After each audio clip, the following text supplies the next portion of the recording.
How to log into Walmart MasterCard account online. Let's get started. Launch your preferred browser.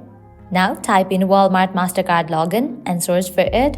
With that, different website links will appear. Open this one, walmart.ca, open it. With that, you will be directed to the official web page of Walmart. Now over here, you will find this option of sign in, click on it. You will land to the login page.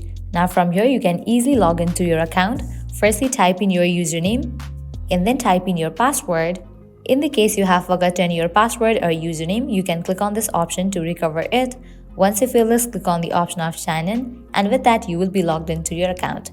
After you log into your account, you will get access to Walmart MasterCard right away.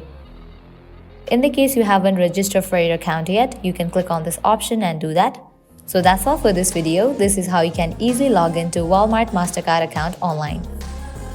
At the end, if you guys find this video helpful, don't forget to like, share and subscribe to our channel. Thank you.